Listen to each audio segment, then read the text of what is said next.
Minute low. हाँ, तो सबको पता है हम फोर्थ चैप्टर कर रहे हैं, contemporary India challenges to peace, stability and national integration. अभी हमने लास्ट टाइम जब हम इंडिया के बारे में पढ़ रहे थे तब हमने स्ट्रक्चरल डायमेंशन तक किया था। इसका मतलब क्या था, हमने पढ़ा था कि स्ट्रक्चरली क्या किया इंडिया ने इंडिपेंडेंस के बाद, जो हमारा नेशन डेवलप हुआ, कि हमारा नेशन कैसे डेवलप हुआ स्ट्रक्चरली। तो जैसे कि हमने कॉन्स्टिट्यूशन बनाया है ना, हमने यूनिवर्सल जो एडल्ट फ्रेंचाइज है उसे अडॉप्ट किया। वो हम 18 प्लस एडल्ट्स, मतलब जब एडल्ट्स हो गए तब सबको राइट है वोट करने का, विदाउट कंसिडरिंग कलर, कास्ट, ये सब पता, अब सब आपको याद है ना, मैंने लास्ट क्लास में पढ़ाया था। यस दीदी। हाँ, तो ये आते हैं स्ट्रक्चरल डायमेंशन में। स्ट्रक्चरल डायमेंशन मतलब क्या, मतलब क्या उनने स्ट्रक्चर में चेंज लाया था, क्या उनने अपने इंडिया के स्ट्रक्चर में चेंज लाया था। जैसे कि उनने कॉन्स्टिट्यूशन ऐड किया तो ऑब्वियसली बात है स्ट्रक्चर में चेंज आ गया। फिर उनने यूनिवर्सल एडल्ट फ्रेंचाइज जब अडॉप्ट किया, तो पहले तो ऐसा कुछ नहीं था, पहले तो कुछ लोगों को मिलता था वोट करने को, कुछ लोग नहीं। लेकिन जब उन्होंने ये अडॉप्ट किया तो क्या हुआ, अपने आप सबको हक मिलने लग गया। 18 एक बार एडल्ट हो गए तो वोट करने का, चाहे वो पुअर हो, रिच हो, कलर में डिफरेंस हो, रिलीजन अलग हो, सबको वोट करने का चांस मिल गया। तो ये क्या थी, एक थे स्ट्रक्चरल डायमेंशन जो इंडिया की कोशिश थी इंडिपेंडेंस के बाद डेवलप करने की अपने नेशन को। आज हम पढ़ेंगे साइकोलॉजिकल डायमेंशन की। दीदी साइकोलॉजिकली, हाँ हाँ पूछो। दीदी पहले तो वोटिंग एज मतलब वो 11 नहीं 21 का होता, नहीं अभी तो 21 हाँ का होता है ना। हाँ, नहीं अभी तो 18। हाँ अभी तो 18 है। हाँ हाँ हाँ हाँ, बट पहले से तो ऐसे ही था। हाँ अभी ओके। इनने अडॉप्ट किया तो, बट आपको यूनिवर्सल एडल्ट फ्रेंचाइज का पूरा पता है ना, क्या है वो, मतलब समझ गया हाँ ना क्या है वो। हाँ ठीक है, ओके। तो ये थे हमारे स्ट्रक्चरल डायमेंशन। आज हम पढ़ेंगे साइकोलॉजिकल डायमेंशन, मतलब साइकोलॉजिकली कैसे इंडिया ने अपनी कंट्री डेवलप की इंडिपेंडेंस के बाद। ठीक है, ओके। सो स्टार्ट करते हैं हम। India is a geographical and economic entity having a cultural unity amidst diversity held together by a civilizational perspective that binds the people together। अब इसका मतलब क्या, ये तो वही है जो मैं जब मैं बात करी तो हवा की आवाज आ रही है क्या, मतलब मैं क्लियर हूँ ना, ऑडिबल हूँ ना। हाँ हाँ हाँ हाँ, दीदी। अच्छा ठीक है, ओके। हाँ, आप क्लियर, हवा नहीं आ रहे। अच्छा ठीक है, ओके ओके ठीक है। तो फिर हाँ, तो इसमें ये क्या लिखा है कि इंडिया एक जियोग्राफिकल, मतलब एक जियोग्राफिकल एरिया, एक टेरिटरी है। तो उसमें बहुत ऑब्वियस सी बात है कि बहुत सारे लोग होंगे, अलग अलग लैंग्वेजेस के, अलग अलग रिलीजन के, बहुत सारे लोग होंगे, लेकिन सब में क्या है, यूनिटी है। जो हम ये चैप्टर का तो पूरा यूनिटी इन डाइवर्सिटी ही है, मतलब इतने स्टार्टिंग से हम यही पढ़ रहे हैं कि अलग रिलीजन है फिर भी सब साथ में है। ठीक है। The national freedom movement played an important role in bringing Indians together politically and emotionally into a nation and integrating them in a common framework of political identity and loyalty। तो हमारा जो इंडिपेंडेंस का era था, जब हमने independence gain किया Britishers से, जब हम आजाद हुए, तब क्या हुआ, सारे इंडियन साथ में आ गए। क्योंकि हमारे जो इंडियन पॉलिटिशियंस थे तब के, उनने क्या बोला, अलग अलग रहोगे तो कभी इंडिपेंडेंस नहीं मिलने वाला, अगर हम साथ में आएंगे तभी ही इंडिपेंडेंस मिलेगा। क्योंकि united we stand, divided we fall जो हम बोलते हैं, तो अगर हम साथ में आएंगे तभी हम ब्रिटिशर्स को हमारे कंट्री से निकाल सकते हैं।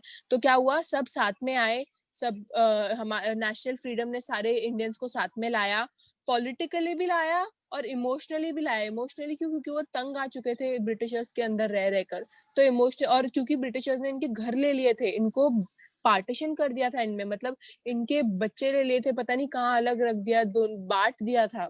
तो इसलिए इमोशनली भी और पॉलिटिकली सब इंडियंस क्या साथ में आए फ्रीडम मूवमेंट के लिए। The emotional or psychological integration is also promoted through such symbols like the national song, national flag, national anthem, national emblem, national bird, national animal and so on।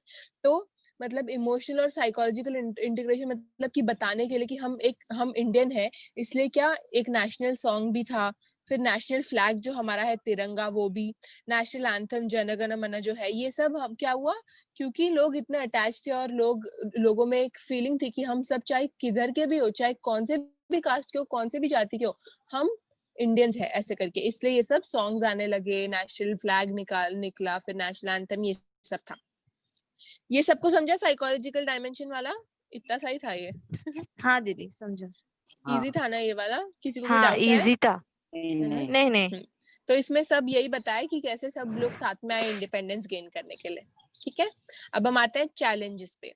One of the first challenges that India faced after independence was of the integration of princely states into the Indian Union. तो challenges, ये challenges किसके बारे में है? ये challenges है कि India ने इंडिपेंडेंस के बाद क्या क्या challenges फेस किए। हमने dimensions तो सारे देख लिए, लेकिन इंडिया ने कौन से challenges फेस किए वो इसमें हम देखेंगे। कहाँ गया मेरा? तो वही चला गया 2 मिनट। कहाँ गया? दीदी हाँ, चैलेंजेस भी मतलब वही होगा ना जो आपने अभी बोला वो। वो तो था कि कैसे लोग आए साथ में, मतलब लोग कैसे साइकोलॉजिकली एक दूसरे से कनेक्टेड थे, कैसे लोगों में इमोशंस थे, कैसे सब लोग साथ में आए सिर्फ इंडिपेंडेंस गेन करने के लिए। वो था ये साइकोलॉजिकल डायमेंशन था इंडिपेंडेंस अच्छा गेन करने का। हाँ, अब ये चैलेंजेस की इंडिया ने इंडिपेंडेंस के बाद क्या चैलेंजेस फेस किए, ठीक है, कि मतलब क्या क्या हुआ, मतलब क्या उनको डेवलप करना था, क्या क्या प्रॉब्लम्स हुई वो। ठीक है, कहाँ गया? हाँ, तो फिर one of the first challenges that India faced after independence was the integration of princely states into the Indian Union. तो princely states का मतलब किसी को पता है? दीदी princely state, द स्टेट मतलब वो स्टेट में जो किंग का क्या बोलते हैं, हाँ, किंग जिसमें किंग हाँ किंग ब्रिटिश राज, हाँ वही वही हाँ, अ, तो वो princely पूरा states किंग वो, का रहता है। हाँ हाँ, पूरा किंग का रहता है, लेकिन उसमें क्या होता था, वो भी कैसे स्टेट्स थे, वो सारे ब्रिटिश के कंट्रोल के अंडर थे। तो मतलब किंग्स तो थे ही उसमें, लेकिन वो किंग्स भी क्या थे, ब्रिटिश के कंट्रोल के अंडर थे, अच्छा सारे ब्रिटिश के कंट्रोल के अंडर थे। तो अभी वो सोचे थे कि हम ये ऐसे स्टेट्स को हम कैसे इंडियन यूनियन बनाए, मतलब क्योंकि वो लोग, वहां के लोगों को क्या आदत हो गई थी कि राजा के, एक ही राजा है हमारा, राजा जो बोलेगा उसके मुताबिक सब करो ये सब। तो अब हम इसको इंडियन यूनियन में कैसे बनाए, ये सबसे बड़ा चैलेंज था और सबसे पहला चैलेंज था जो इंडिया ने फेस किया after independence. There were some problems with the states of Jammu and Kashmir, Hyderabad and Junagadh. Eventually these came to be resolved. तो इसमें से बताया कि कौन से स्टेट्स के साथ प्रॉब्लम था आफ्टर इंडिपेंडेंस। तो जम्मू एंड कश्मीर का सबको पता है, कैसे पाकिस्तान और इंडिया कौन लेगा, उसमें बहुत झगड़ा हुआ है, अभी तक हो रहा था। तो फिर there were some problems with the states of Jammu and Kashmir, Hyderabad and Junagadh. Eventually these came to be resolved. तो क्या हुआ, उन्होंने बोला कि इवेंचुअली सब सॉल्व होने लग गए, मतलब प्रॉब्लम्स तो आई, लेकिन हमारे इंडिया ने इंडिपेंडेंस के बाद सॉल्व कर ही दिया। The issue of Jammu and Kashmir experienced the first conflict with Pakistan and it continues to remain a challenge to peace and stability in the region. तो जम्मू एंड कश्मीर में सबको पता है क्या हुआ था, फर्स्ट कॉन्फ्लिक्ट विद पाकिस्तान, मतलब कैसे इंडिया को भी चाहिए था, लेकिन पाक को भी चाहिए था Jammu and Kashmir. And it continues to remain a challenge to peace and stability in the region. अभी भी पीस, और उसमें मतलब जब ये बुक लिखी वैसे तो तभी भी अभी भी पीस और स्टेबिलिटी को चैलेंज करता है ये जम्मू एंड कश्मीर का issue. In the northeast, Nagaland had posed a problem that was eventually resolved. Some of the other colonial areas controlled by the Portuguese and the French eventually became part of the Indian Union. तो क्या हुआ, धीरे धीरे जो इनकी problem थी कि जो ब्रिटिशर्स के अंडर थे स्टेट्स और जो राजाओं के अंदर थे वो हम कैसे ले, वो धीरे धीरे सॉल्व होने लगा। तो सारे प्रिंसली स्टेट्स जितने भी थे, जैसे कि जो पोर्चुगीज ने किए थे कंट्रोल हमारे इंडियन स्टेट्स है, जो फ्रेंच ने किए थे, धीरे धीरे हमारे इंडियन यूनियन के पार्ट होने लगे, धीरे धीरे सब ठीक होने लगा। India crafted its policy of political and socio-cultural development within the framework of the Indian Constitution. तो इंडियन कॉन्स्टिट्यूशन में इंडिया ने क्या किया, उनने अपनी पॉलिसी लिखी political and socio cultural development की, मतलब कि कैसे हम पॉलिटिकली हमें डेवलप होना है और कैसे सोशियो कल्चरली हमें डेवलप होना है, ये सब उन्होंने कॉन्स्टिट्यूशन में लिखा है।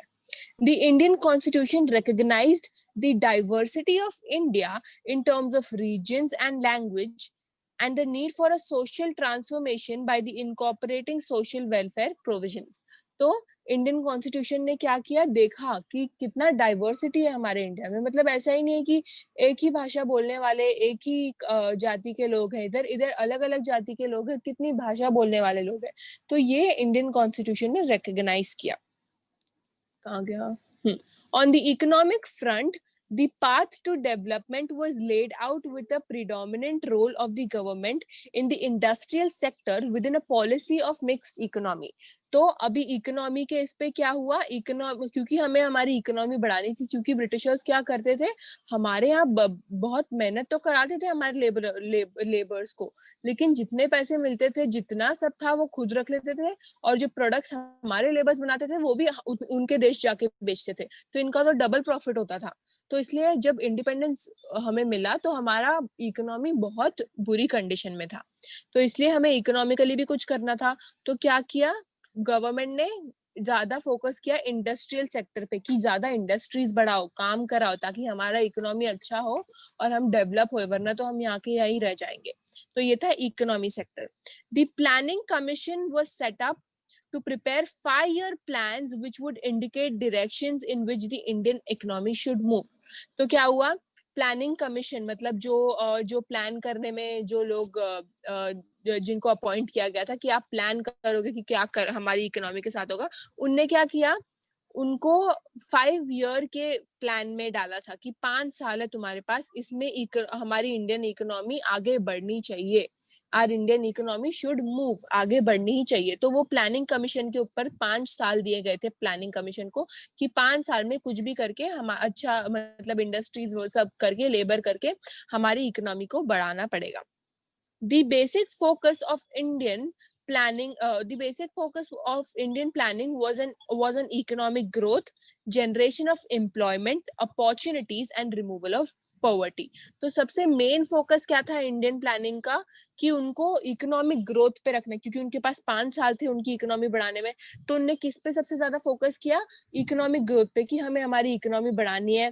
फिर जनरेशन ऑफ एम्प्लॉयमेंट, और इकोनॉमी बढ़ानी है तो हम लोग को लोगों को काम भी देना पड़ेगा, इसलिए और पॉवर्टी निकालनी हाँ है ना। हाँ पॉवर्टी निकालनी, क्योंकि जब लोगों को काम मिलेगा तो अपने आप धीरे धीरे पॉवर्टी निकलने लग जाएगी ना, चाहे वो छोटा से छोटा काम क्यों ना हो, चाहे वो छोटा पत्थर क्यों ना बनाना हो, लेकिन किसी को तो काम मिलेगा और उसका भी पॉवर्टी जाएगा ना, फिर हमारा पॉवर्टी कम हो जाएगा ना इंडिया में।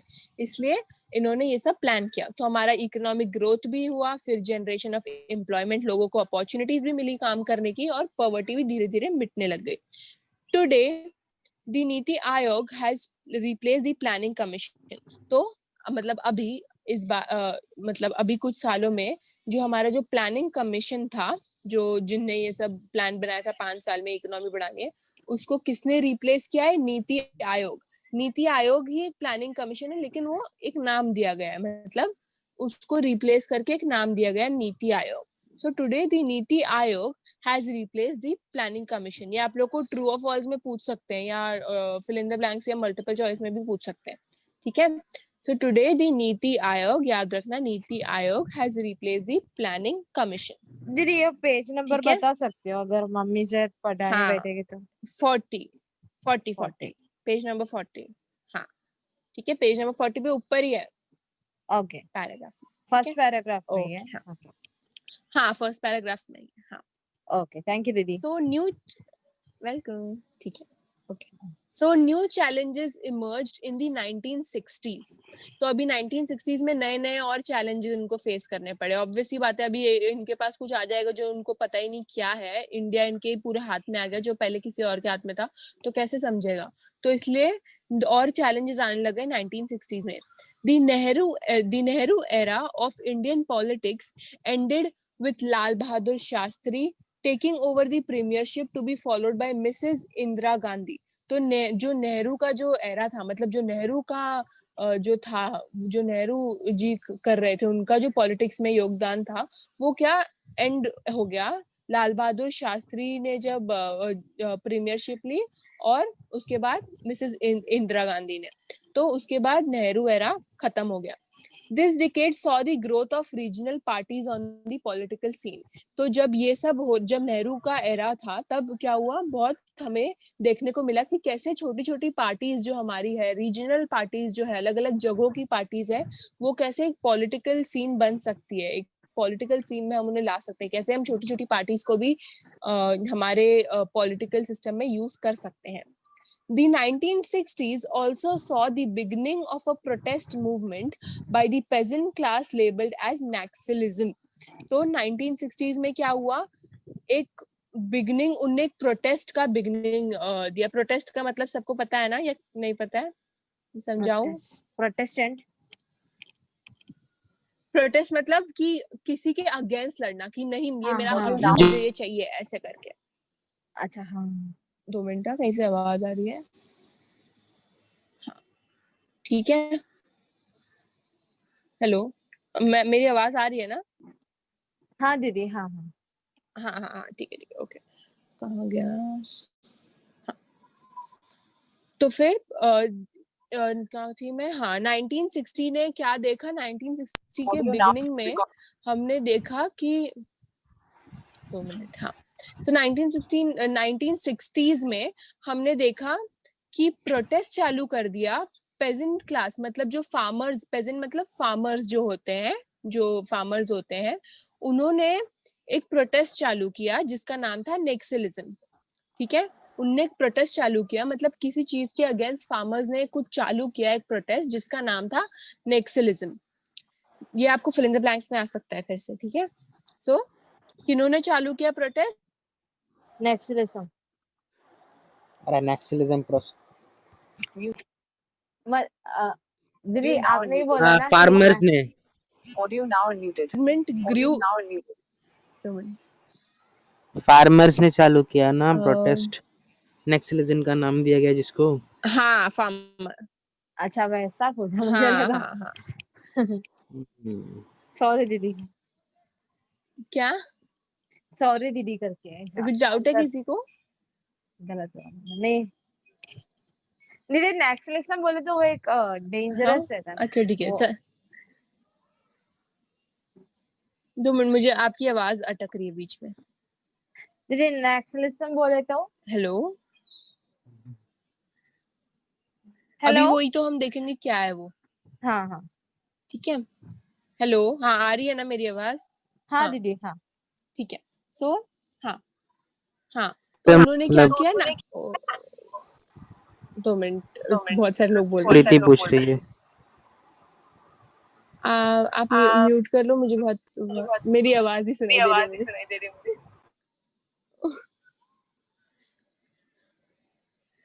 मेरी आवाज आ रही है ना सबको? हाँ दीदी। मेरा रिकॉर्डिंग का क्यों नहीं दिखा रहा है? 2 मिनट है, ये रिकॉर्डिंग का 2 मिनट। कहाँ गया?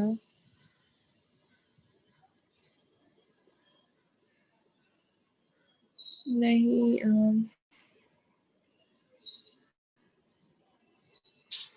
2 मिनट है। 2 मिनट, मेरा फोन पता नहीं क्या हो गया इसको।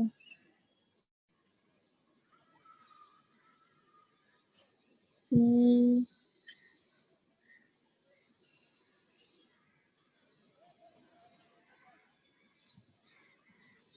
हाँ मिल गया। अभी मेरी आवाज आ रही है क्या? हेलो, हाँ दीदी, अरे आपका आवाज आ ठीक रहा है ठीक है ठीक है, ओके ओके, ठीक है। तो कहाँ थे हम? हाँ, तो 1960 में क्या हुआ? प्रोटेस्ट चालू किया फार्मर्स ने, जिसका नाम था नेक्सलिज्म। अब उनको क्या चाहिए था? उनको अपना अलग ही एक मतलब फार्मर्स के लिए जो राइट्स होते हैं ना, जैसे बीच में फार्मर सुसाइड भी निकला था, लेकिन फार्मर्स के राइट्स के लिए इन लोग ने अपना ये एक नेक्सलिज्म करके मतलब नेक्सलिज्म में ही अपना एक प्रोटेस्ट स्टार्ट किया। So this movement grew in the 60s but was curbed by the state in the early 70s. तो क्या हुआ? ये मूवमेंट जो था बहुत चला 60s में तो, लेकिन स्टेट ने जब देखा, स्टेट ने इस मूवमेंट के ऊपर आंखें रखी और देखा कि यार ये तो गलत बात है, ऐसे करके, मतलब ये क्या हो रहा है, ऐसे करके देखा, तो उनने क्या किया? वो लोग ने 70s तक वो मूवमेंट ऑलमोस्ट खत्म होने आ रहा था। However, it came back in a दीदी। कब more मतलब कब्ड। अच्छा, कर्ब मतलब कि चेक करना, मतलब चेक रखना, कि मतलब जैसे कि मैं आप लोग के ऊपर चेक रख रही हूँ कि आप पढ़ रहे हो या नहीं पॉलिटिकल साइंस, तो वैसे स्टेट ने वॉच चेक किया। करना, हाँ, नोटिस वॉच करना। करना, ठीक है। हाँ, अच्छा। उनके ऊपर एक कीप एन आई बोलते ना, keep an I on him, ऐसे करके, कि तो देखो हम कि ये लोग क्या कर ऐसा रहा है, बोल ऐसे सकते करके। हैं ना, इंस्टेड ऑफ कब हाँ वर्ड हम लोग को ऐसा बोल सकते हैं ना, नोटिस। हाँ, आप लिख सकते हो कि हाँ केप्ट अ वॉच, या कुछ भी ऐसे बोल सकते हो। ओके, नोटिस तो करेक्ट टर्म नहीं रहेगा, लेकिन कैप्टन आई बोल सकते हो या कैप्टन वॉच बोल सकते हो। ठीक है, ठीक है, ठीक है। ओके, हाँ। हाँ, तो क्या हुआ, इन्होंने 60s में स्टार्ट किया ये नेक्सलिज्म वाला, लेकिन 70s तक क्या हुआ, धीरे धीरे कम होने लगा। लेकिन फिर और भी वॉयलेंट फॉर्म में और भी एकदम जोश के साथ 1980s में वापस आया ये। It was described as one of the biggest challenges faced by India. तो अभी तक का ये one of the biggest challenges है faced by India. The northeastern region, which comprises of 8 states, is culturally and ethnically diverse, having more than 200 ethnic groups which have distinct languages, dialects and socio-cultural identities. तो जो north eastern region है हमारे India का, जो north eastern side है, जिसमें 8 states है, ठीक है, जो नॉर्थ ईस्टर्न साइड है जिसमें 8 स्टेट्स है, वो कल्चरली भी और एथनिकली बहुत डाइवर्स है, मतलब बहुत अलग है। उनमें 200 से ज्यादा एथनिक ग्रुप्स, मतलब 200 से ज्यादा उसमें अलग अलग भाषा बोलने वाले, अलग अलग कल्चर निभाने वाले लोग हैं। The maintenance of peace and stability and ensuring the implementation of economic and industrial development has been a challenge for the Indian political system. और ऐसी जगहों पर जहाँ पर इतने सारे अलग कल्चर वाले या इतने अलग भाषा वाले लोग हैं, वहां पर इंडिया को अपना इकोनॉमिक और इंडस्ट्रियल डेवलपमेंट करने में मुश्किल हो रही थी। क्योंकि जैसे कि कितने अलग अलग वाले हैं, समझो 200 से ज्यादा भाषा वाले हैं, सबका अपना अपना अगर मंदिर हो, मस्जिद हो, फिर गुरुद्वारा हो, सबका अपना अपना हो, तो और इंडस्ट्री बनाने के लिए इनको अगर कोई जगह चाहिए हो, तो इन्होंने इतनी मंदिर बना दी, इनके पास जगह ही नहीं है, समझो। तो फिर कैसे वो लोग मनाएंगे, क्योंकि सबका तो अलग अलग कास्ट है। अगर इसको बोला कि चलो मंदिर हटाओ, तो वो ऑफेंड हो जाएगा, वो बोलेगा नहीं तुम उनका गुरुद्वारा क्यों नहीं हटा रहे, ऐसे करके हो सकता है। तो सबका अलग अलग था, इसलिए इतना उधर गवर्नेंस करने में और इंडस्ट्रियल रेवोल्यूशन बढ़ाने में इतना प्रॉब्लम होता था इंडियन गवर्नमेंट को, कि ये भी एक चैलेंज माना जाता है इंडिया को फेस करने में। कहाँ गया, वापस चला गया ये तो। हाँ, states like Nagaland have seen a state of conflict since Indian independence, while Manipur, Mizoram, Meghalaya and Tripura have witnessed militancy since the 60s. तो नागालैंड ने भी कुछ कॉन्फ्लिक्ट देखा था, मतलब कुछ कॉन्फ्लिक्ट था कि ये चाहिए या नहीं चाहिए, ऐसे करके इंडियन इंडिपेंडेंस के बाद। वाइल मणिपुर, मिजोरम, मेघालय, त्रिपुरा, ये सब जो थे, इन्होंने सब मिलिट्री में, मिलिट्री मतलब जो आर्म्ड फोर्सेस है उसके कॉन्टेक्स्ट में बहुत कॉन्फ्लिक्ट्स देखे थे। In Assam, the problem was about the lack of development of the region, with its resources being diverted elsewhere. तो असम में क्या प्रॉब्लम था, असम में प्रॉब्लम था कि इन असम को डेवलप ही नहीं होने दे रहे थे। असम को लग रहा था कि इंडिया इंडिपेंडेंस के बाद असम के ऊपर ज्यादा ध्यान नहीं दे रहा था, उनको डेवलप नहीं करने दे रहे थे उनके रीजन को, क्योंकि उनके जो रिसोर्सेज थे, जो असम के रिसोर्सेज जो उनकी मिट्टी से निकले हैं, जो उनने बनाए हैं, वो कहीं और भेजे जा रहे थे। तो ये था असम का problem. So the Assam oil blockade जो 1980 में हुआ था was one of the first agitation that focused on the demand for economic development of the region. तो क्या the Assam oil blockade करके कुछ आया था 1980 में, जिसके बारे में इधर नहीं लिखा है, मतलब आप लोगों को क्वेश्चन में नहीं है, लेकिन the Assam oil blockade करके 1980 में कुछ आया था, जो सबसे पहला चीज था जिन्होंने गवर्नमेंट को बोला कि यार अब तो तुम्हें हमारे रीजन पे ध्यान देना ही होगा, अब तो तुम्हें हमारा भी इकोनॉमिक डेवलपमेंट करना ही होगा, ऐसे करके सिर्फ महाराष्ट्र का या कहीं और का करते नहीं बैठ सकते, तुम्हें हमारा भी देखना पड़ेगा। असम चाहे छोटा हो स्टेट, लेकिन वो स्टेट है और आपको हमारा भी ध्यान देना पड़ेगा। तो ऐसे करके इन्होंने बोला। Later the Jharkhand agitation followed the same logic. फिर बाद में क्या हुआ, जो झारखंड था उन्होंने भी यही सेम उनको बात बताई, बोली कि नहीं अभी तुम्हें हम तुम मतलब हमारे भी इकोनॉमी बढ़ाओ, जैसे तुमने असम की बढ़ाई हमें भी कराओ, ऐसे करके। So the democratic system of governance of India was suspended for a brief period of time in 1970s when emergency was declared. So जो हमारे डेमोक्रेटिक सिस्टम था वो सस्पेंड हो गया था छोटे से टाइम के लिए 1970s में, क्योंकि एक इमरजेंसी डिक्लेयर की गई थी। The influx of refugees from East Pakistan had begun in the late 60s. It escalated in the 1970s, eventually leading to a conflict and creation of a new state of Bangladesh. तो क्या हुआ, जो refugees जो आते हैं east Pakistan से जो आए, वो सब कब चालू हुआ? लेट 60s में, मतलब 1960s के एकदम एंड में। फिर वो 1970s तक चला कि आ रहे हैं पाकिस्तान से आ रहे हैं। तो अब क्या हो गया, बहुत कॉन्फ्लिक्ट होने लगा कि यार अब ये कहाँ रहेंगे, इधर रहेंगे उधर रहेंगे, हमारे यहाँ कैसे रहेंगे, ऐसे करके। तो इसलिए क्या करना पड़ा, एक न्यू स्टेट क्रिएट करना पड़ा जिसका नाम था बांग्लादेश, जहाँ ये रेफ्यूजीज जो ईस्ट पाकिस्तान से आए हैं वो रह सकते हैं अपना कुछ भी करके, यहाँ कोई भी रह सकता है। तो उन्होंने क्या किया, न्यू स्टेट ही बना दिया बांग्लादेश करके। The other crisis that grew into a major confrontation was the demand for Khalistan in the state of Punjab. तो और क्या challenges हुए, और हुए कि जो लोग थे वहां के, बहुत सारे लोग, मेजर कन्फ्रंटेशन, मतलब मेजर लोग, बहुत मतलब मेजॉरिटी ऑफ लोग ने डिमांड किया खालिस्तान के लिए पंजाब के अंदर, मतलब पंजाब के अंदर हमें, पंजाब स्टेट के अंदर ही हमें खालिस्तान चाहिए, ऐसे बहुत सारे लोगों ने डिमांड किया। This agitation forced the Indian government to use force against the separatist movement. तो ये जो था, ये जो डिमांड था खालिस्तान बनाने के लिए, इसने क्या इंडियन गवर्नमेंट को फोर्स किया कि ये तो यार तुम सेपरेटिस्ट मूवमेंट चला रहे हो, मतलब तुम्हें सबको सेपरेट करना है क्या, ऐसे करके सब मिलकर रहो ना, तुम सेपरेट करना चाहते हो इसलिए ये नया खालिस्तान बनाना चाहते हो क्या, ऐसे सब। तो इंडियन गवर्नमेंट ने ये बोला कि ये तो सेपरेटिस्ट मूवमेंट चालू करने की कोशिश कर रहे हैं, ऐसे करके। The assassination of Prime Minister Indira Gandhi was the first such political assassination, a direct result of the use of force to tackle the Punjab agitation. तो क्या हुआ, जो प्राइम मिनिस्टर इंदिरा गांधी का जो असैसिनेशन था, मतलब पता है ना, वो जब उनकी जब डेथ हो गई थी, तो वो पहला पॉलिटिकल असैसिनेशन था जो डायरेक्ट रिजल्ट था कि उनने यूज ऑफ फोर्स किया था, ताकि ये जो पंजाब एजिटेशन था, ये जो इनको नया खालिस्तान चाहिए था पंजाब में, वो नहीं देना था, और इसी का रिजल्ट था कि इंदिरा गांधी का असैसिनेशन हुआ। कहाँ गया, वापस चला गया यार। हाँ, a second such assassination was of Rajiv Gandhi, who lost his life to a suicide attack by the Liberation Tigers of Tamil Eelam. So ऐसा फर्स्ट असैसिनेशन क्या था, प्राइम मिनिस्टर इंदिरा गांधी का। सेकंड असैसिनेशन क्या था, राजीव गांधी का, जिसने अपनी लाइफ खो दी एक इनका सुसाइड अटैक हुआ में। था जो 21 मई 2000 आपकी आवाज अटक रही है।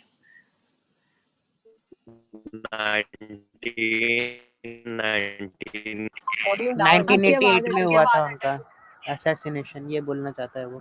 दीदी मैं 21 मई को अच्छा। हुआ था। हाँ, अच्छा, हाँ, राइट, ओके, मुझे लगा आप कुछ क्वेश्चन पूछ, ठीक है, ओके। सो फर्स्ट असैसिनेशन किसका था, इंदिरा गांधी का। सेकंड किसका हुआ, इंदिरा राजीव गांधी का। हाँ, सेकंड हुआ राजीव गांधी का, जिसने अपनी लाइफ खो दी एक सुसाइड अटैक में, जो किसने कराया था, liberation tigers of Tamil Eelam, LTTE, liberation tigers of Tamil Eelam, ठीक है। So for having taken decisions on the Tamil question in Sri Lanka. और इसके लिए क्या हुआ, सब लोग क्वेश्चन करने लग गए कि ये क्या है, तमिल का डिसीजन, ये वो करके। The religious conflict in India escalated in the 1980s. तो क्या हुआ, जो religious conflict था, जो अभी भी चलता है हिंदू मुस्लिम के बीच में, बस पता नहीं क्यों खींचते रहते हैं, वो भी इंडिया में चालू हुआ 1980s में। The events at Ayodhya, Ram जन्मभूमि मंदिर बाबरी मस्जिद डिस्प्यूट जो अभी सॉल्व हुआ, मोदी जी अभी गए थे ना उधर राम मंदिर, वो वाला। So the events at Ayodhya and its repercussions in 1992 in the form of Mumbai riots brought in new dimensions to militancy in India. तो जब ये सब होने लगे कि ये अयोध्या का सीन, राम मंदिर वाला, फिर जो मुंबई रायट्स थे, जो मुंबई के लोग ने रायट्स किए थे 1992 में, वो सब से इंडिया को एक अलग डायमेंशन मिल गया कि भाई मतलब ऐसा भी हो सकता है, मतलब खुद के ही लोग खुद में ही लड़ सकते हैं, खुद के ही लोग खुद के रिलीजन में ही लड़ सकते हैं। मतलब यहाँ तो हम यूनिटी इन डाइवर्सिटी करना है, हमें एकता लाना है, और यहाँ तो बीच में रिलीजन में ही लड़ रहे हैं ऐसे करके। The late 1980s and the 1990s once again brought the problem of Jammu and Kashmir in the forefront. तो क्या हुआ 1980s में और 1990s में वापस जो जम्मू कश्मीर का प्रॉब्लम था वापस एकदम सामने आ गया। The agitation saw a change in the nature of militancy that shifted from a state-centric terrorist activity to a modern abstract terrorist struggle. तो क्या हुआ, उन्होंने देखा उनकी मिलिटेंसी के नेचर में, जो वहाँ की जो मिलिट्री थी जो प्रोटेक्ट करती है, उनके नेचर में एक चेंज आ गया है, मतलब एक टेररिस्ट वाला चेंज आ गया ऐसे करके, टेररिस्ट स्ट्रगल वाला। Militancy started in the Kashmir valley with the movement for आजादी। ठीक है, तो कश्मीर वैली में मूवमेंट स्टार्ट हुआ जिसका नाम था आजादी। India went into an economic transformation in the 1990s. तो 1990s में क्या हुआ, एक इकोनॉमिक ट्रांसफॉर्मेशन हुआ, इंडिया बहुत डेवलप होने लगा, अब इंडिया की इकोनॉमी अच्छी होने लगी। It slowly abandoned the socialist pattern of economic development and opted for economic liberalization. तो क्या हुआ, धीरे धीरे उन्होंने जो सोशलिस्ट पैटर्न था कि मतलब एकदम हम जो मिला उसको काम करवाएंगे, जो यहाँ पर है चलो इसको ही काम कराते हैं, ऐसे नहीं। अब धीरे धीरे एक अच्छा इकोनॉमिक लिबरलाइजेशन, जैसे इंडस्ट्रीज भी है तो पहले वो इंटरव्यू करेंगे अभी आपको और फिर आपको अंदर लेंगे, तो ये होता है एक प्रॉपर प्रोसीजर। तो एक प्रॉपर प्रोसीजर सेट होने लगा। This was a new approach to tackle the problem of economic development in India. तो ये क्या था, एक न्यू अप्रोच था कि इकोनॉमिक डेवलपमेंट अब हम ऐसे टैकल करेंगे। क्योंकि पहले क्या था, अच्छा पत्थर बनाना है, तुम में से किसी को पत्थर बनाना आता है, चलो नहीं भी आता तो ट्राई करो ऐसे करके। लेकिन अभी क्या है, जिसको पत्थर बनाने आता है उसका हम इंटरव्यू लेंगे, देखेंगे कि उसको कितना आता है और फिर उसको लेंगे, ऐसे होता है। तो ये सब चेंज आने लगा। So this was a new approach to tackle the problem of economic development in India, ताकि अच्छे से हमारा एफिशिएंटली काम हो। क्योंकि आधा टाइम तो जिसको नहीं आता था पत्थर बनाने में पहले, उसका आधा टाइम तो ये देखने में लग जाता था कि कैसे बनाऊं मैं। लेकिन अब जिसको आता है तो टाइम हम सेव कर रहे हैं ना, वो जल्दी जल्दी बनाएगा, जल्दी जल्दी बेचेंगे, जल्दी जल्दी पैसा आएगा। तो इसलिए ये नया उनने इकोनॉमिक प्लान निकाला ताकि इंडिया डेवलप हो। An approach that led to economic recovery and a relatively high and stable economic growth. और ये अप्रोच की वजह से क्या हुआ, हमारी इकोनॉमी रिकवर हुई, बहुत अच्छी हुई, और relatively high and stable economic growth, हमारा इकोनॉमिक ग्रोथ भी अच्छे से होने लगा। Over the last decade and more, there have been several issues that have posed a challenge to peace and stability in India. तो पिछले 10 सालों में ये कुछ इश्यूज आए हैं जो लोगों ने देखे हैं कि पीस एंड स्टेबिलिटी को चैलेंज करते हैं, जो हमारी इंडिया की जो पीस जो इतने चल रही थी फाइनली आने लगी थी, उसको चैलेंज करते हैं। These issues have been in the areas of economic development, social and cultural problems, etc. तो ये issues कहाँ देखने मिले हैं, कुछ economic development में, कुछ social and cultural problems में, ऐसे से करके आपस में ही problems होते हैं। और क्या हो रहा है, इसकी वजह से हमारी इंडिया के peace को problem हो रहा है। Challenges are also faced due to caste and religious unrest, extreme form of regionalism, economic disparities, etc. तो challenges obvious सी बात है, अभी तक चलता है, पता नहीं क्यों रिलीजन पे नाम डाल देते हैं ये सब। तो क्या होने लगा है, कास्ट एंड रिलीजन में जो प्रॉब्लम होता था, ऑब्वियस सी बात है, अगर रिलीजन में प्रॉब्लम होता है, जैसे कि अभी भी हिंदू मुस्लिम में जो प्रॉब्लम होता है तो लोग लड़ने लग जाते हैं। अब अगर लड़ने लगोगे तो फिर क्या होगा, हमारी इंडिया के पीस को तो प्रॉब्लम हो रहा है ना, झगड़ा वगड़ा करोगे, मारा मारी करोगे, कितने लोग मरेंगे, तो हमारे पीस को तो प्रॉब्लम हो ही रहा है। तो रिलीजन्स की वजह से ये सब प्रॉब्लम आ रही है। This chapter looks at some issues of this chapter looks at some of the issues that have continued to be a matter of concern for the peace and stability and therefore affect the process of socio-economic development in India. तो ये chapter में कुछ अभी issues लिखे हैं जो अभी तक हमारे इंडिया के इश्यूज हैं, जो मतलब तब से चले आ रहे हैं और अभी तक इशू है, ठीक ही नहीं हो रहे, और इसलिए हमारे पीस एंड स्टेबिलिटी, इंडिया के पीस एंड स्टेबिलिटी को ये चैलेंज कर रहे हैं। These issues have also posed a challenge to the process of national building and national integration of the country. In issues की वजह से हमारा जो नेशनल बिल्डिंग है, नेशन बिल्डिंग है, कि अच्छे से हमारा नेशन बिल्ड हो, डेवलप हो, हमारे डेवलपमेंट में भी ये बीच में आ रहे हैं ये issues. These issues include the following: cross border terrorism in Jammu and Kashmir. तो अभी हम क्या पढ़ेंगे, अभी हम इश्यूज पढ़ेंगे जो अभी तक चल रहे हैं। कहाँ गया है, वापस चला गया है। हाँ, तो हम पढ़ेंगे cross border terrorism in Jammu and Kashmir. सबको अच्छा, ये स्टार्ट करने से पहले सबको समझा जो मैंने अभी तक पढ़ाया है? यस दीदी। हाँ, ओके। अब बाकी सब बाकी समझा। सबको समझा? किसी को कुछ डाउट नहीं है? पक्का मैं आगे बढ़ सकती हूँ? हाँ दीदी। यस अतुल, अभी ओके। या ओके ठीक है। तो हम देखेंगे कि ऐसे कौन से इश्यूज हैं जो अभी तक हमारे इंडिया के पीस को चैलेंज करते हैं। तो पहला क्या है? Cross border terrorism in Jammu and Kashmir. So the Indian Independence Act 1947 provided that the rulers of the princely states had to take the final decision whether they wish to join India or Pakistan.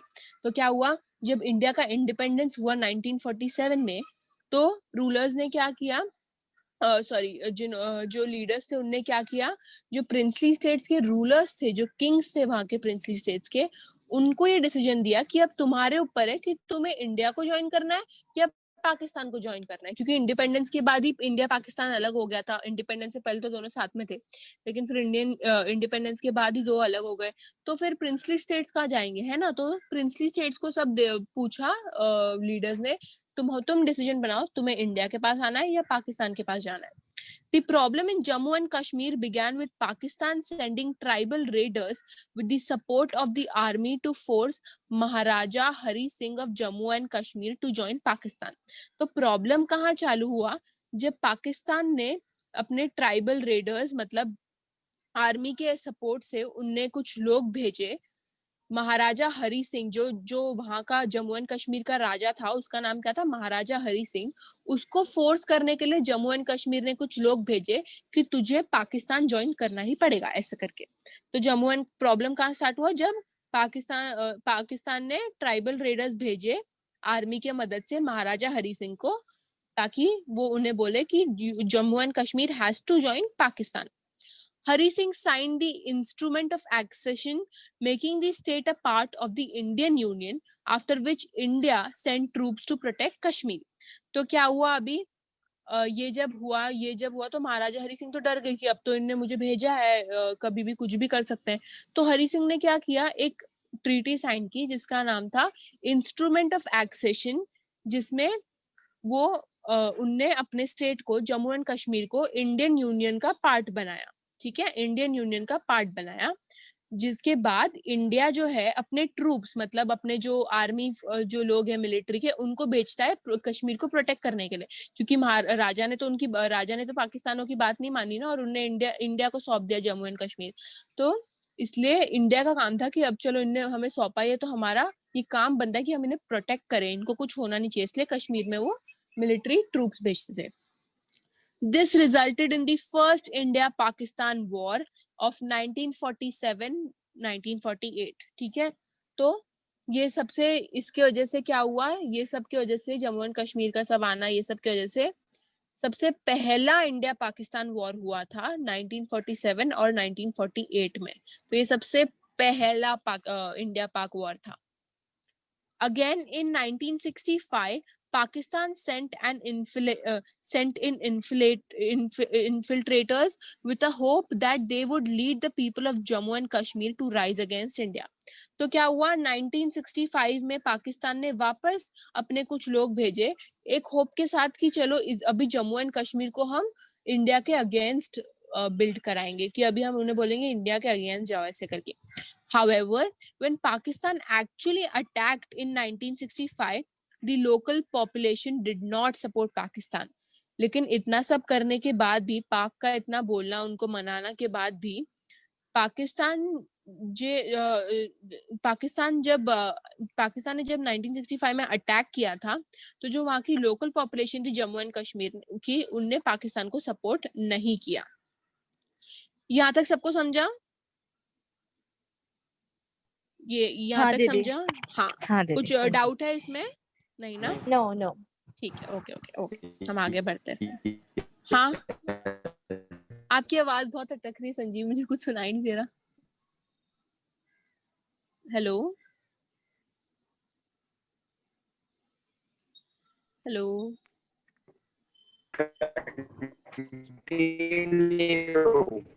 मुझे किसी के, मेरा net का problem है क्या? नहीं नहीं नहीं ना? दीदी, मेरा आवाज क्लियर है ना आपको? हाँ, आपका तो है। शायद हाँ वो एरिया। हाँ, वो तो शायद संजीव का प्रॉब्लम होगा। ओके ओके, ठीक है, तो हम आगे बढ़ते हैं। सो इन 1965 Amanullah Khan created the plebiscite front in Pakistan occupied Kashmir.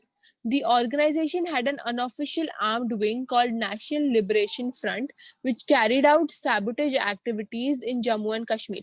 तो क्या हुआ 1965 में, जो अमनुल्लाह खान जो थे, उनके यहाँ के कोई होंगे, उनने क्या किया, पाकिस्तान को बोला कि कश्मीर को ऑक्यूपाई कर लो, कश्मीर को पकड़ लो, मतलब ऑक्यूपाई कर लो।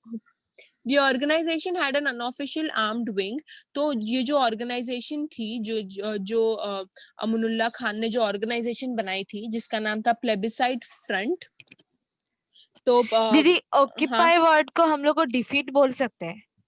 नहीं डिफीट नहीं बोल सकते, क्योंकि डिफीट होगा कि उनने मार दिया कश्मीर, पूरे कश्मीर को खत्म कर दिया, लेकिन ऑक्यूपाइड मतलब हड़प लिया। ठीक है, तो हड़प में ऑक्यूपाइड ही मतलब बोल थोड़ा सकते। इंग्लिश में बोल सकते हो? ऑक्यूपाइड या ऑक्यूपाइड में और क्या बोल सकते हो? 2 सेकेंड, हाँ 2 सेकेंड। ऑक्यूपाइड में आप बोल सकते हो, मुझे सोचना पड़ेगा। चलेगा, मैं याद रख लूंगी। हाँ, याद रख ऑक्यूपाइड लूंगी। और वैसे तो ऑक्यूपाइड में क्या बोल सकते हो? बोल सकते हो एंगेज्ड, बोल सकते हो एंगेज्ड। ओके हाँ, एंगेज्ड बोल सकते हो आप। ओके, ठीक थैंक है, यू दीदी। हाँ वेलकम। तो 1965 में क्या हुआ, अमनुल्लाह खान करके कोई था पाकिस्तान से, जिसने अपना खुद का एक ऑर्गेनाइजेशन बनाया, जिसका नाम था प्लेबिसाइड फ्रंट। ये भी आपको मल्टीपल चॉइस में या फिल इन द ब्लैंक्स में आ सकता है, या तो आपको पूछ सकते हैं अमनुल्लाह खान का नाम, या तो पूछ सकते हैं कि उसने कौन सा ऑर्गेनाइजेशन पाकिस्तान में बनाया था।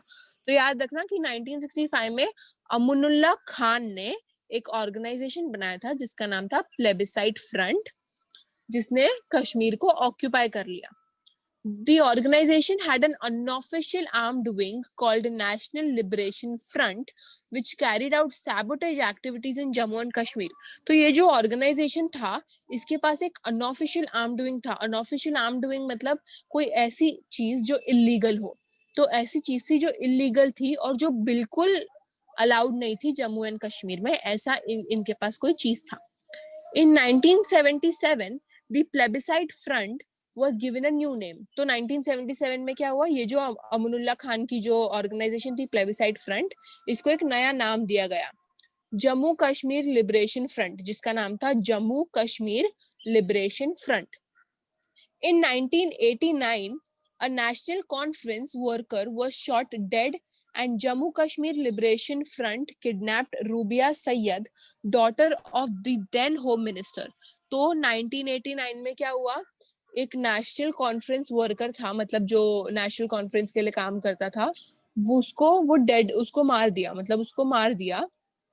एंड जम्मू एंड कश्मीर जो न्यू प्लेबिसाइड फ्रंट थी, जो अमनुल्लाह खान की जो न्यू ऑर्गेनाइजेशन थी, उसने क्या किया, उस टाइम का जो होम मिनिस्टर था, उसकी बेटी रूबिया सैयद को किडनैप कर लिया। तो उन लोग ने क्या किया, किडनैप कर लिया होम मिनिस्टर की बेटी को। The main demand of the JKLF was to create an independent state of Kashmir. तो उनने किडनैप तो कर लिया और बोला कि अगर तुम्हें तुम्हारी बेटी चाहिए, टिपिकल फिल्मी, अगर तुम्हें तुम्हारी बेटी चाहिए तो तुम्हें क्या करना पड़ेगा, एक इंडिपेंडेंट स्टेट बनाना पड़ेगा कश्मीर को, मतलब कश्मीर इंडिया के साथ नहीं रहेगा, उसको अलग से ही रहना है, इंडिपेंडेंट स्टेट ऐसे करके। Pakistan decided to use the Mujahideen to back the pro-Pakistan guerrilla groups such as the Hizbul Mujahideen in Kashmir.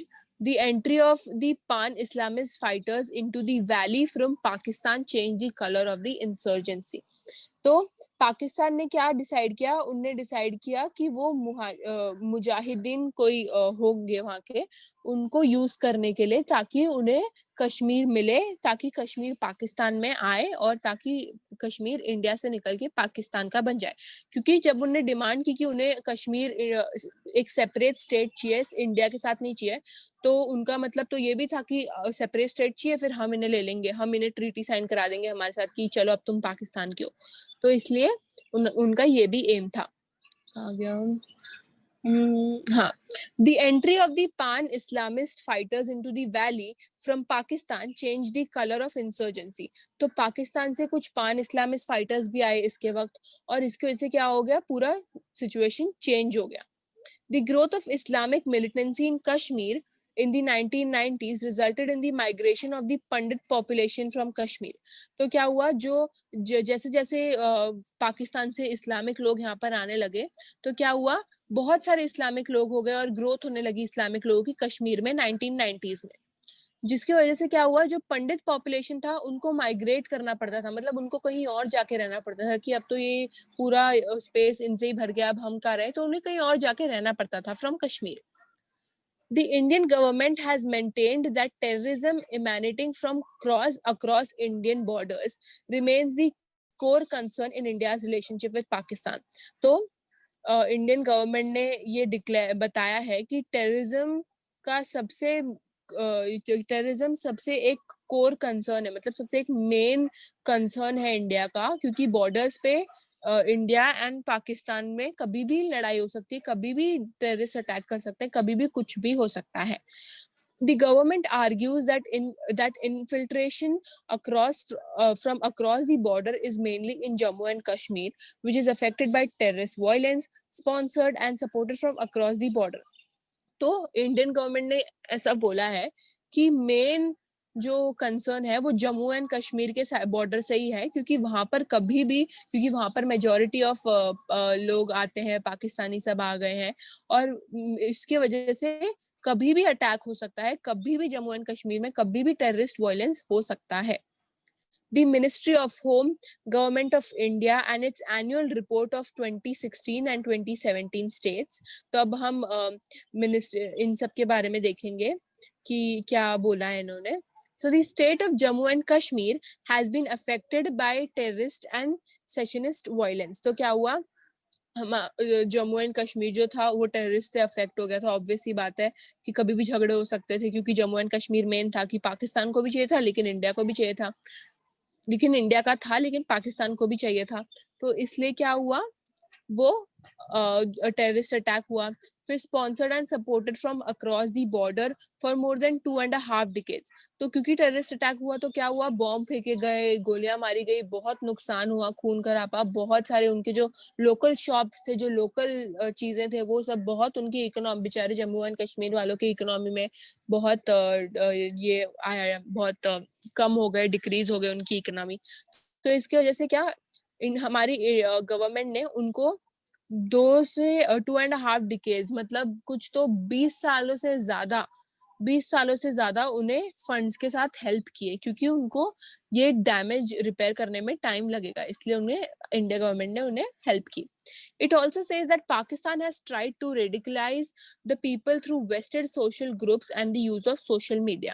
ऐसा भी बोला जाता है कि पाकिस्तान ने बहुत वहाँ के लोगों को, जम्मू एंड कश्मीर के लोगों को इंडिया के खिलाफ भड़काने की कोशिश की है through social groups and social media के through. Jammu and Kashmir has seen a continuous period of instability fostered by cross-border intervention in form of militancy or political support to separatist groups like the Hurriyat. तो Jammu and Kashmir ने बहुत ही ज्यादा देखा है, मतलब बहुत ही झेला है, क्योंकि बार कभी टेररिस्ट अटैक, कभी ये अटैक, कभी वो अटैक, कभी बॉर्डर पे कुछ, कभी पॉलिटिकल सपोर्ट नहीं मिल रहा, कभी कुछ सेपरेटिस्ट ग्रुप्स आ रहे हैं, इतना जम्मू एंड कश्मीर ने देखा है कि अब वो मतलब मेन कंसर्न बन गया है कि अब हम क्या करें ऐसा करके। The disturbing feature of the conflict is the use of children for stone is the use of children for stone throwing and burning of schools by the militants. तो सबसे डिस्टर्बिंग फीचर क्या है इस कॉन्फ्लिक्ट का कि यहाँ पर India Pakistan का वॉर तो चल ही रहा है, लेकिन सबसे डिस्टर्बिंग, सबसे दुख देने वाला चीज क्या है कि यहाँ पर बच्चों को यूज कर रहे हैं स्टोन फेंकने के लिए और स्कूल जलाने के लिए, बच्चों से काम करवा रहे हैं। ये सबसे डिस्टर्बिंग है, क्योंकि वही होता है, वही अगर ऐसा करने लगे तो आगे जाके क्या करेंगे, है ना। तो इसलिए सबसे डिस्टर्बिंग फीचर ये है कि वो बच्चों को यूज कर रहे हैं स्टोन थ्रोइंग के लिए और स्कूल बर्न करने के लिए। यहाँ तक सबको समझा? Yes. सब सो गए क्या? No. नहीं, हेलो सबको समझा ना, सब सो तो नहीं गए? नहीं अच्छा ठीक है ठीक है। ये था हमारा cross border terrorism in Jammu and Kashmir. ये सब पता चला, ये सब पूरा समझा जम्मू एंड कश्मीर का कहानी? हाँ समझा, इसके समझा? बारे में मैंने बहुत सारा पढ़ा भी है, मुझे पहले से ही हाँ। बहुत सारा मालूम। अच्छा चलो सही है। उसके लिए 65 का वॉर भी हुआ था ना आई थिंक, उसके बाद हाफ हम्म, एंड हाफ कर दिया कश्मीर को। बहुत। हाँ, कहाँ गया ये? अभी जो हमारा नेक्स्ट है left wing extremism in certain areas, ये सब हम नेक्स्ट क्लास करें क्योंकि ये बहुत बड़ा है। Yes yes. यहाँ तक सबको समझा? लेकिन सबको प्रीति, आविष्कार, संकेत, हाँ अतुल, हाँ हाँ ओके हाँ ओके कूल। प्रीति सो गई शायद। मुझे आ नहीं। रही